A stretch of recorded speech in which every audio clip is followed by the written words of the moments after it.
오늘 불쌍히 여기는 마음이 힘이다 라는 제목을 가지고 저 여러분 또 하나님 말씀 나누면서 새롭게 결단하겠습니다.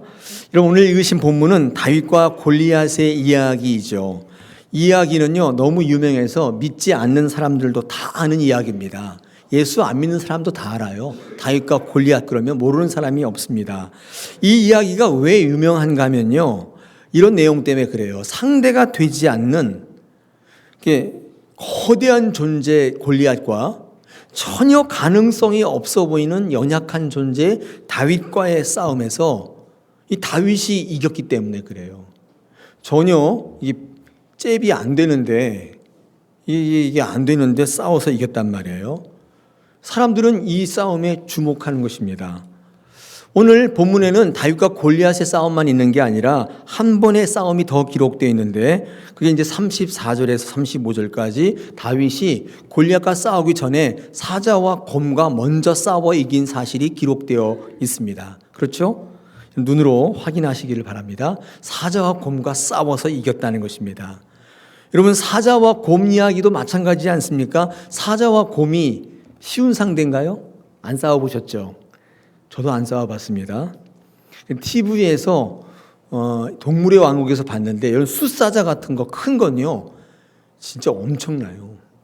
차라리 골리앗보다 더 어려운 상대가 사자이지 않겠나 싶어요. 사람하고 싸우는 거하고 키가 뭐 2m 78이라고 하는데 뭐 그런 거하고 싸우는 것보다 여러분 이 집채만한 사자가요 진짜 이게 곰 뭐 상대가 안 되죠. 이 어린 목동 다윗과 전혀 상대가 되지 않는 존재입니다. 여러분 사자와 곰과 싸워서 더 이겼고 이 다윗이 골리앗과 싸웠던 이 이야기 이게 왜 유명하냐면 왜 사람들이 믿지 않는 사람조차도 이야기를 하냐면 약한 것은 지고 강한 것은 이긴다는 세상의 상식과 전제를 무너뜨렸기 때문에 그래요. 그 얘기이기 때문에 그렇습니다. 이 싸움 모두는 우리가 알고 있는 상식과 전제에 의하면 모두 졌어야 돼요. 그렇지 않습니까? 그게 여러분이 가지고 있는 전제잖아요. 근데 이상하게 다윗이 이겼다는 것입니다. 그래서 놀라운 거예요. 근데 많은 사람들은 세상에서는요, 이 싸움을 바라보면서 이겼다는 사실에만 주목합니다. 이게 왜 이겼는지, 어떻게 이겼는지에 대해서는 이야기하지 않아요. TV에서 가끔씩 다윗과 골리앗을 인용하는 뉴스를 본다든지 이렇게 이야기를 듣게 되는데 그럴 때가 언젠가 가만히 보니까 이럴 때예요. 말도 안 되는 그런 도전이 있을 때, 야, 이거 다윗과 골리앗의 싸움이 될 거다. 이렇게 얘기하죠. 그리고 결과론적으로 볼 때 상식을 깨고 우리 전제를 뒤엎고 약한 것이 승리했을 때잖아요. 그때 이 다윗과 골리앗을 비유를 듭니다. 불가능한 일이 일어났기 때문에 그저 신기하고 놀라운 거죠. 기적이라고 얘기합니다. 사람들은요 이해가 안 되면 다 기적이에요. 그냥 왜 이런 일이 일어났는지에 대해서 깊이 들여보려고 하지 않아요. 근데 조금 더 나가면 이런 승리에 대해서 많은 사람들이 이유를 찾기도 하는데 그 이유를 인간의 힘에서, 인간의 지혜에서, 인간의 방법에서 찾는 경향이 있어요. 제가 요 며칠 전에 아는 형님 아세요? 줄여서 아형. 우리 어르신들은 그게 뭐야? 네, 그런 예능 프로그램이 있는데 그걸 보다 보니까 이수근하고 서장훈하고 씨름을 하더라고요. 네, 그걸 본 적이 있는데, 보신 분이 있는데 제가 그렇게 생각했어요. 야, 저거는 말도 안 되는 게임이다. 저거 만약에 이수근이 이기면 저건 설정이다. 생각해보세요. 이수근의 키가 164래요. 저보다 작아요. 근데 여러분이 서장훈 키가 얼마인 줄 아세요? 2m 7이에요. 2m 7. 무려 40 몇 센치가 차이 나는데 그게 싸움이 돼요. 모래판에서 씨름한다고 딱 있는데 제가 이렇게 일어서면 다령다령 달릴 것 같은 느낌? 그대로 막상 싸움이 딱 시작됐는데 씨름이 시작됐는데 누가 이겼어요? 이수근이 이겼다고요. 설정인 줄 알았어요. 근데 딱 보니까 폼이 씨름을 조금 배웠는지 그죠? 강호동이가 이렇게 코치를 하긴 했는데 돌리다가 들배지기로 거인을 넘기더라고요.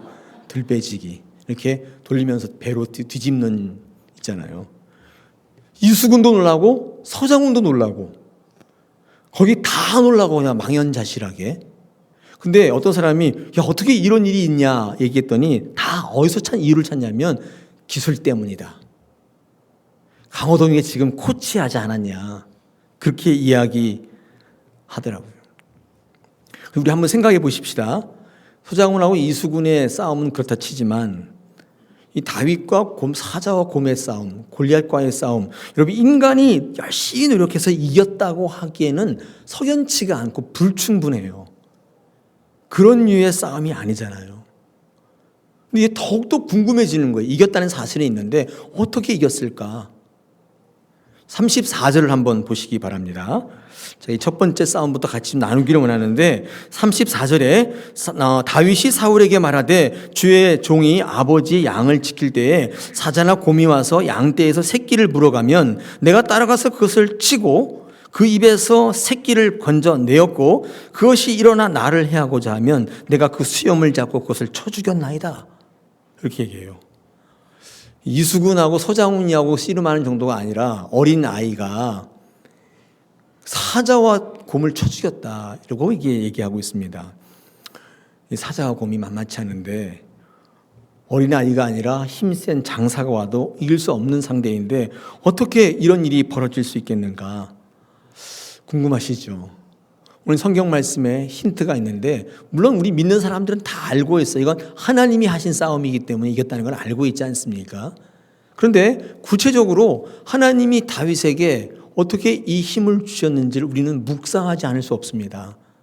왜 그런 거 아니에요? 이 시대에 우리는 어쩌면 다윗과 골리앗 같은 싸움을 하고 있어요. 그런 생각 안 드세요? 이제 계란으로 바위치는 것 같은 느낌이 있고 여러분 이제까지 해왔던 것으로는 더 이상 안 되겠다는 위기감이 계속 있어요. 그래서 요즘 많은 젊은이들이 공무원 되려고 그렇게 난리를 공무원 되려고 하는 청년들이 기도 제목이 부자 되기. 그거는 어울리지 않는 제목이죠. 공무원 된다 어떻게 부자가 돼요? 공무원 되면은 부자 되는 건 안 되죠. 그죠?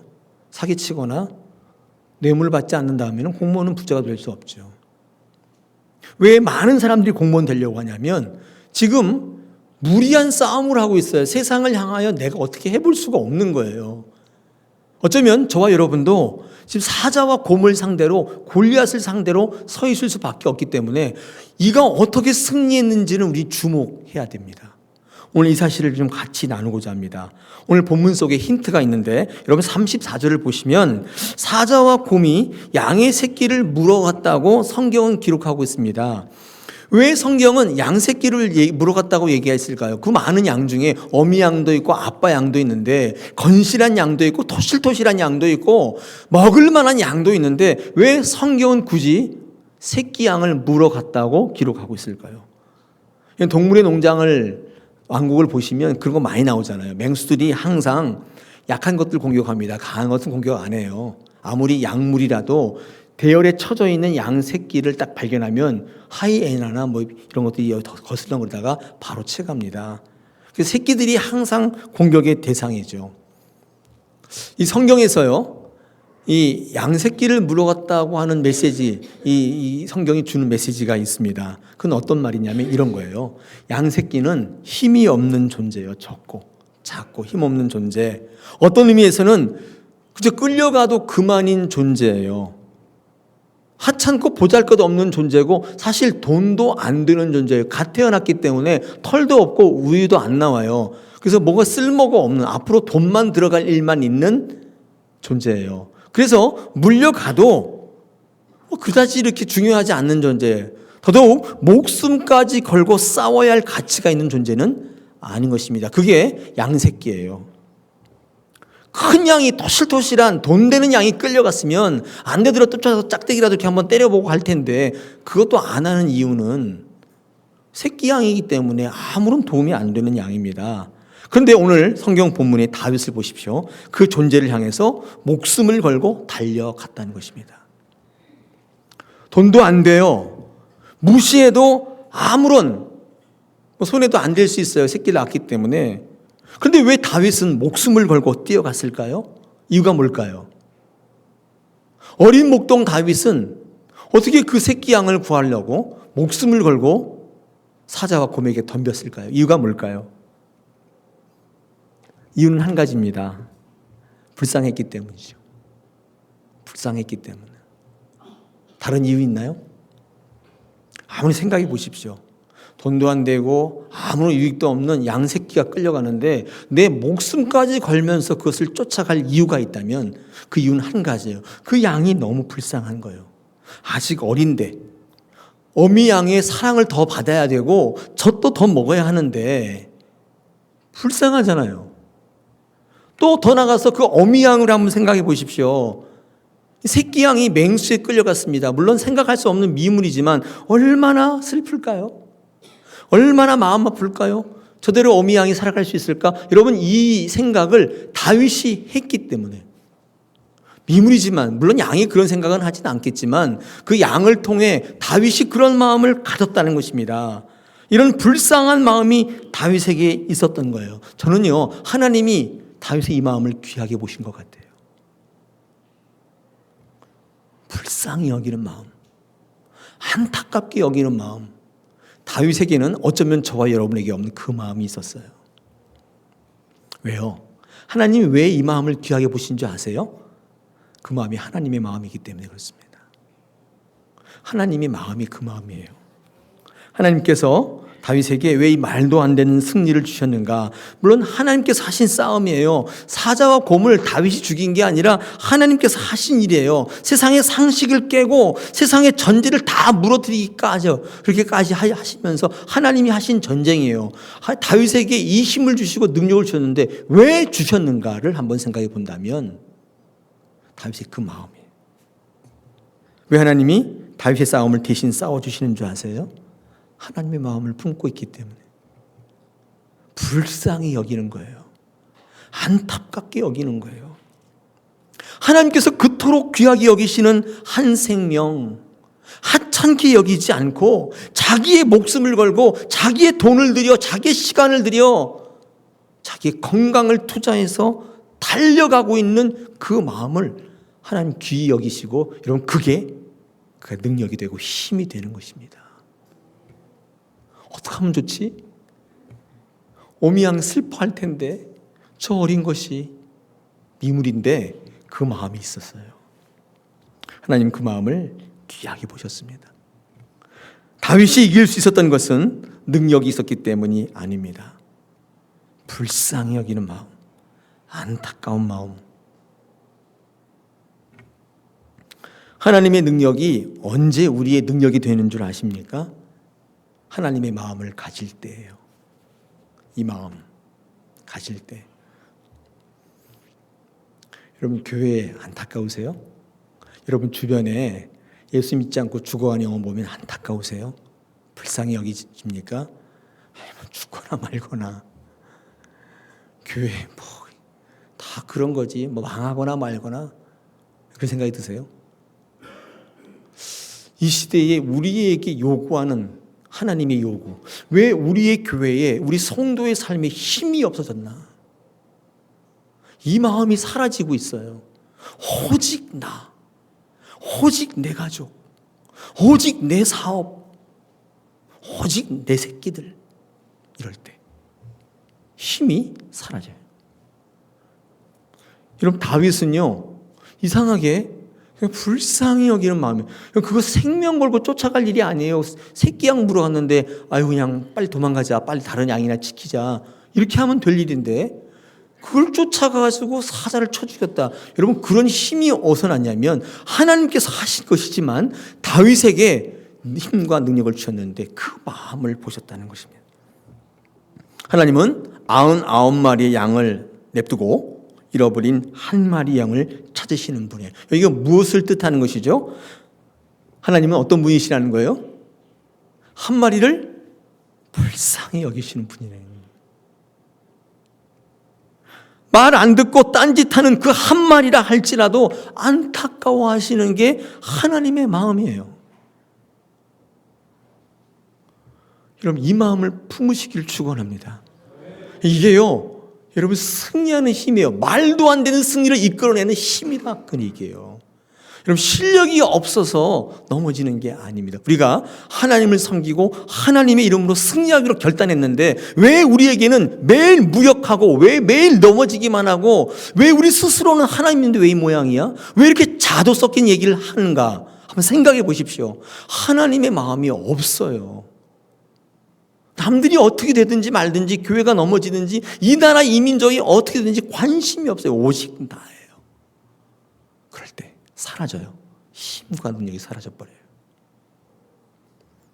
울타리 안에 있는 99마리 양도 중요하지만 울타리 밖에서 헤매고 있는 한 마리에 대해서 아무런 가치도 없고 유익되지도 않고 없어도 되는 존재를 할지라도 불쌍히 여기시고 안타깝게 여기시는 게 하나님의 마음인 것입니다. 이 마음을 품는다면 다윗의 승리가 여러분의 승리가 되는 거예요. 하나님 이 마음을 너무 귀하게 보신다는 것입니다. 하나님의 무한한 능력으로 승리하기를 원하십니까? 이 마음 가지시기를 오늘 아침에 결단하시고 기도하시기 바랍니다. 하나님 제게 불쌍히 여기는 마음 주옵소서. 안타깝게 여기게 하옵소서. 여러분 세상의 승리의 원리는 달라요. 모든 병법책이랄지 전술책이랄지 승리하는 이런 성공서를 한번 보십시오. 뭐라고 얘기하냐면 대를 위해서 소를 희생하라고 하죠. 대를 위해서 소를 희생하라. 그게 전략이에요. 병법이에요. 하나님은 우리에게 그렇게 말씀하고 계시지 않아요. 나는 너 소중한 한 마리 너 어떻게 보면 아무 쓰잘데기 없고 아무 소용도 없고 보잘것없는 바로 너를 나는 안타깝게 여긴다. 아무리 이야기해도 말도 듣지 않고 내 멋대로 하려고 하는 너 도망친 한 마리의 양 나는 너를 소중히 여기신다. 오늘 우리에게 말씀하시는 것입니다. 대를 위해서 소를 희생하라. 이게 멋진 말처럼 보이는데 하나님의 말씀대로 이렇게 보면요 그렇진 않아요. 왜 그러냐면 이게 복음일 수밖에 없는 이유는 우리가요 대가 아니에요. 우리는 여전히 힘없고 연약하고 안전치 않고 힘없는 소수예요. 여러분이 소가 될 수 있어요. 희생되어야 할 소가 될 수 있기 때문에 하나님은 그 한 마리를 찾으시는 하나님, 이게 복음이에요. 우리에게는 이것을 붙드시기를 바랍니다. 하나님께서 오늘 이 시간에 저 여러분에게 불쌍히 여기고 안타까워하는 마음이 힘이라고 말씀해 주세요. 왜 그 마음이 사라지고 있니? 그렇게 우리에게 안타까이 묻고 계시는 거예요. 여러분 두 번째 싸움이 있지 않습니까? 다윗과 골리앗의 싸움이 있습니다. 여러분 골리앗은 어떤 존재냐면 이 하나님의 양의 무리를 넘어뜨리기 위해서 무너뜨리기 위해서 달려드는 또 하나의 사자와 곰인 존재죠. 이 골리앗은 하나님의 백성이 천국으로 갈 때 가로막고 그것을 가지 못하도록 방해하는 그런 악한 사탄 마귀, 악한 영이 골리앗이라고 볼 수 있습니다. 여러분 이거 대단한 존재, 우리가 맞설 수 있는 존재가 아닙니다. 사자와 곰과 마찬가지로 골리앗도 이 어린 목동 다윗이 맞닿을 수 있는 존재가 아니죠. 여러분 근데 이 골리앗을 향하여 다윗이 달려나가지 않습니까? 그리고 오늘 읽으신 대로 이 물맷돌, 이게 이렇게 물매라고 하는 건 이렇게 이렇게 뭐죠? 이렇게 천으로 이렇게 돼 있고요. 거기다 돌을 딱 얹어가지고 돌려서 한쪽을 탁 놓으면 이 천이 촥 풀리면서 돌이 촥 날아가는 거예요. 이게 물맷돌이에요. 돌리다가 이제 착 던지니까 이게 지금 이 골리앗의 이마에 탁 박혔다고 되어 있습니다. 전체 다 갑옷으로 입고 있는데 딱 빈 곳이 여기 하나예요. 여기 이마, 여기 급소죠. 여기를 정확히 타격을 한 거예요. 그래서 오늘 마지막 49절에 보니까 이마에 돌이 박혀가지고 쓰러졌다 되어 있습니다. 다이나믹하죠? 기가 막히죠? 이런 이 능력이 어디서 나왔습니까? 어떤 목사님들이 이런 설교도 해요. 연습을 죽어라 했기 때문에 됐다. 그럴 수도 있겠죠. 부정하지 않습니다. 연습해야 되죠. 근데 이 다윗의 이 능력은 이게 딱 와보니까 웬 이상한 멀대 같은 게 서가지고 하나님을 막 욕하고 있는 거예요. 근데 아무도 못 나와 쫄아가지고 벌벌벌 떨고 있는 거예요. 이 다윗이 볼 때는 이 안타까운 마음이 있어요. 도대체 저놈이 뭐길래 하나님의 이름을 백주대낮에 모욕하고 있는데 아무도 나서는 사람이 없냐? 안타까운 거예요. 그리고 거룩한 분노가 있는 거예요. 근데 그걸 뛰어넘어서 그들이 불쌍한 거예요. 그때 다윗이 나설 때 하나님께서 아무것도 아닌 그 물맷돌의 능력을 실어 주시는 거예요. 여러분, 다윗이 골리앗을 이겼을 때 능력이 뭐예요? 불쌍히 여기는 마음, 안타깝게 여기는 마음, 하나님의 이름이 백주 대낮에 모욕을 받는 것에 대한 거룩한 분노 있었어요. 여러분, 예수님께서 우리 인류를 구원하시는 가장 근본적인 힘은요, 다름 아닌 긍휼히 여기시고 불쌍히 여기는 마음이에요. 안타깝게 여기는 마음이에요. 그냥 놔두면 다 지옥 갈 수밖에 없는, 멸망할 수 없는 밖에 없는 저와 여러분을 보시고 너무 안타까워서, 너무 불쌍해서 이 땅에 스스로 인간 되어 오시기를 자처하신 거예요. 여러분, 그게 능력이에요. 인류를 구원한 힘이란 사실을 잊지 마십시오. 특별한 초능력이 아니에요. 하나님의 백성이 세상에 모욕받는 것에 대해서 분노가 있었어요. 안타까움이 있었어요. 원통함이 있단 말이죠. 무엇보다 하나님이 모욕받는 것을 참을 수가 없는 거예요. 안타까움이 있어요. 여러분 안에 그 마음이 있습니까? 교회가 뭐 어떤 일에 연루돼서 세상 매스컴에서 뭐라 그러면 맞아 그냥 나쁜 놈들이야 다, 그냥 그러면서 다 죽어야 돼, 그냥 하나님 믿는 것들 다 죽어야 돼. 여러분, 그렇게 맞장구 치진 않으셨어요? 그게 안타까우셨어요? 정말 교회가 불쌍하십니까? 제가요, 신앙생활 하다 보니까 하나님과 우리가 함께 있다는 것을 믿고 우리가 결코 목숨을 거는 일이 쉬운 문제는 아닙니다. 목사인 저도 하나님 나와 함께 계심을 믿지 않은 분이 어디 있어요, 여기에? 나 안 믿는다 손 들어봐요. 여기 안 계시겠죠? 근데 그걸 믿는 것과 내가 그 일을 위해서 목숨을 걸고 사자와 곰 앞에 달려가는 일은 별개의 문제예요. 쉬운 일이 아닙니다. 그런 분도 많지 않아요, 이 시대에. 교회에 하나님의 일에 안타깝게 여기고 그런 분들이 많이 없어요.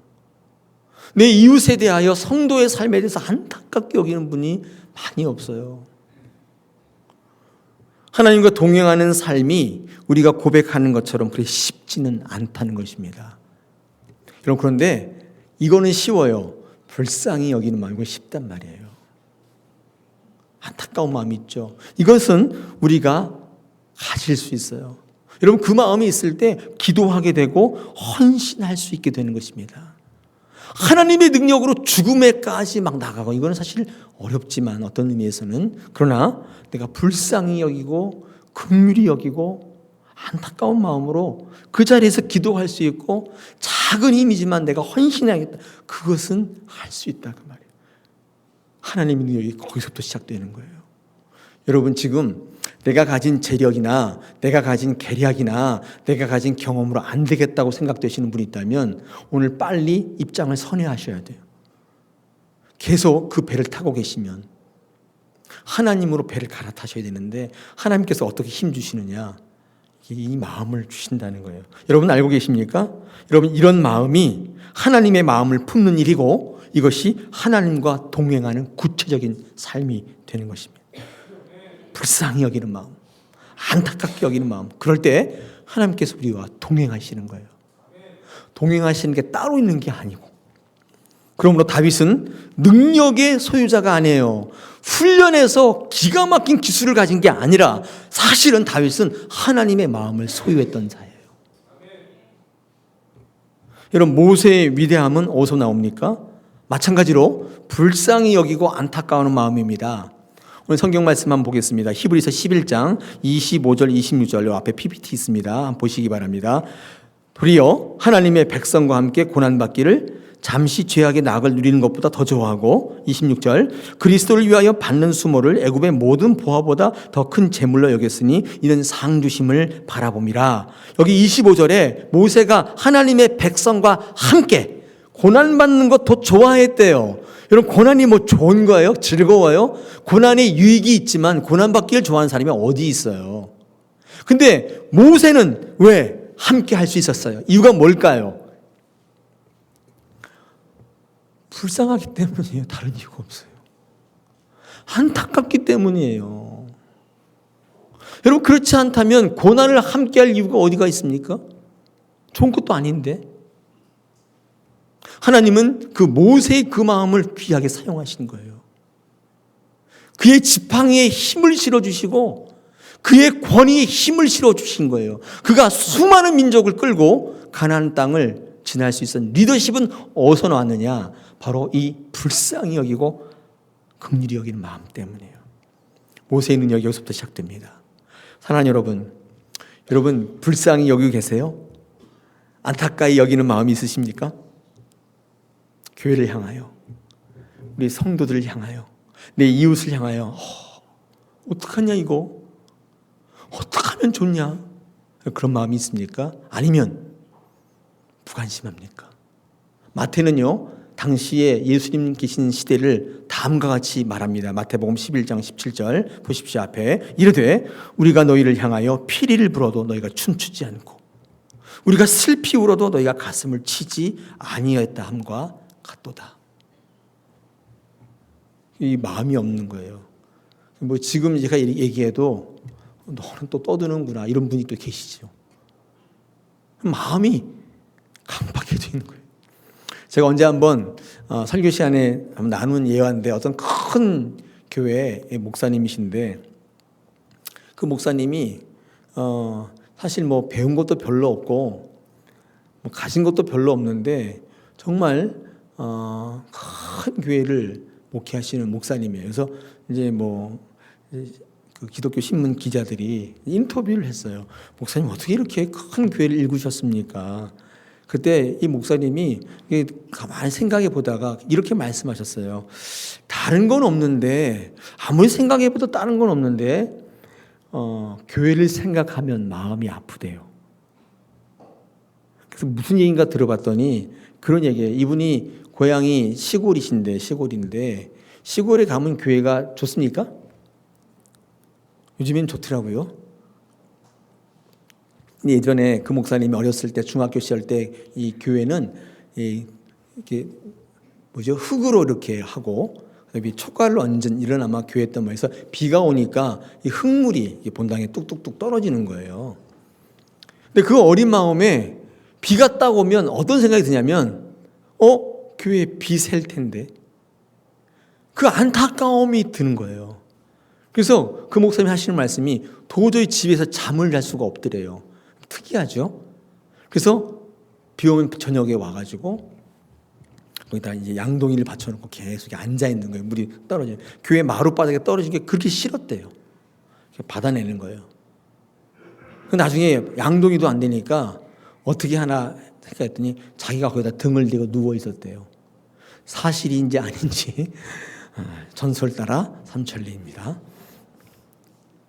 근데 제가요 그 말씀을 들은 다음에 굉장히 가슴이 뭉클해졌어요. 그 목사님이 힘이 딴 데서 나오는 게 아니었구나. 교회를 불쌍히 여기고 안타깝게 여기는 마음. 너무 중요한 거로구나. 제가 그때 큰 걸 알았어요. 여러분, 하나님의 백성과 함께 고난받는 것을 좋아했다. 여러분, 이게 모세의 힘인 것입니다. 다른 힘이 있는 게 아니에요. 왜 우리에게 힘이 없습니까? 이 마음이 사라지고 있어요. 오직 내 가족, 오직 나의 일. 이럴 때 잘 될 것처럼 보이는데 뭐가 사라져요. 능력이 사라지고 궁핍한 삶이 계속 저희. 아무도 이 시대의 아픔에 관심이 없습니다. 지적하고 비판하기는 하지만 동참하지 않아요. 헌신하지 않습니다. 왜요? 나도 힘들기 때문에. 내게 유익이 없다고 생각되기 때문입니다. 그런 분들은 이렇게 생각하는 경향이 있는데 내가 누구를 생각해? 내가 제일 불쌍한 존재야. 내가 지금 제일 힘들어. 내가 제일 안타까워. 그렇게 생각하는 경향이. 그래서 다른 문제에 관심 갖지 않는다는 것입니다. 여러분, 부활한 예수님께 도마가 부활의 증거를 요구하지 않았습니까? 뭘 요구했어요? 그때 주님께서 뭘 보여주셨어요? 내가 부활했다는 증거로 뭘 보여주셨습니까? 뭐였죠? 옆구리에 창자국. 오늘 우리 찬송가 있잖아요. 우리 134장 찬양에 손에 못자국과 내 옆구리 창자국을 보여주셨네. 그러니까 고난의 흔적을 보여주셨잖아요. 그죠? 도마가 예수님께 부활하는 흔적을, 증거를 요구할 때 주님께서 보여주신 것은 고난의 흔적입니다. 진리 때문에 고난당한 흔적, 시대의 아픔에 함께 동참했던 창자국. 여러분, 왜 시대의 아픔에 동참할 수밖에 없어요? 안타깝기 때문이에요. 불쌍하기 때문이에요. 여러분, 세상을 살리기 위해 스스로 포기한 많은 희생과 손해의 흔적들, 하나님의 교회를 바로 세우기에 내가 포기했던 많은 유익들, 그것을 보여달라는 거예요. 이 시대에 왜 많은 사람들이 교회 안 다닙니까? 부활한 예수를 왜 안 믿습니까? 그게 없는 거예요. 동참한 게 없어요. 남들 다 쓰러져 갈 때 다 골방에 숨어 있었고, 한국 교회가 그랬잖아요. 민주화를 외칠 때 다 교회 문 걸어 잠그고 열지도 않았어요. 기도하는 게 제일 좋은 거라고. 우리가 세상에 보여줄 증거가 있다면 바로 이것입니다. 불쌍히 여기는 마음, 안타깝게 여기는 마음, 그 아픔에 동참하며 나눌 수 있는 마음, 헌신하는 마음. 어쩌면 이것이 한국교회와 성도에게 요구되는 것일지 모릅니다. 이 시대에. 현대의 교회와 성도가 회복해야 될 거, 교회와 세상과 이웃들에 대한 이 안타까운 마음입니다. 이 교회가 너무 자기만을 걱정하고 자기 문제에 휩싸여 있을 때 교회와 성도는 능력을 상실하게 되어 있습니다. 세상의 방식과 상식대로 살아가는 무력한 공동체가 됩니다. 여러분, 우리 교회를 한번 보십시오. 하나님의 성령께서 말도 안 되는 승리를 주고 계세요? 아니면 이렇게 했기 때문에 이렇게 된다, 이 상식이 보편적입니까? 우리 교회가 어떤 교회인지 보실 필요가 있어요. 교회는 세상의 회사나 학교가 아니에요. 하나님의 성령의 능력으로 승리하는 곳이에요. 상식을 깨고 전제 조건들을 무너뜨리는 강력한 하나님의 능력이 어디서 나오는가? 여러분, 지역 사회를 보며 우리의 아이를 보며 안타까워하는 마음이에요. 진리가 행하지 않는 것에서 불쌍히 여기는 마음인 것입니다. 오병이어의 기적 보십시오. 많은 사람이 굶으면 어떡할까? 이거 염려했던, 안타까워했던 한 아이의 도시락의 헌신이 엄청난 능력으로 이어지고 있지 않습니까? 사도행전 2장 40절을 보니까 초대교회가 예수님이 돌아가신 거 우리가 했다고 지적할 때 많은 사람들이 뭐라고 했냐면, 형제들아 우리가 어찌할꼬. 안타까워했어요. 불쌍히 여기는 마음이 있어요. 그랬더니 초대교회가 소수였지만 다수의 유대교 속에서, 헬라의 문화 속에서 살아남고 생명이 되었어요. 여러분, 이것은 이 마음에서 오는 거예요. 우리가 어찌해야 할꼬. 사랑하는 여러분, 어찌해야 합니까? 이 교회를 어찌해야 합니까? 이 나라를 어떻게 해야 합니까? 여러분, 주변에 많은 우리 아이들 어떻게 해야 합니까? 오늘 이 시간에 하나님의 마음을 갖기를 소망합니다. 불쌍히 여기시고 긍휼히 여기시고 안타깝게 여기실 때 여러분, 한계를 초월하여, 여러분 관계와 여러분 조건과 환경 속에서 모든 것을 초월하여 하나님의 능력으로 다윗과 같이 말도 안 되는 승리를 누리는 복된 성도의 삶이 될 줄 믿습니다. 할렐루야.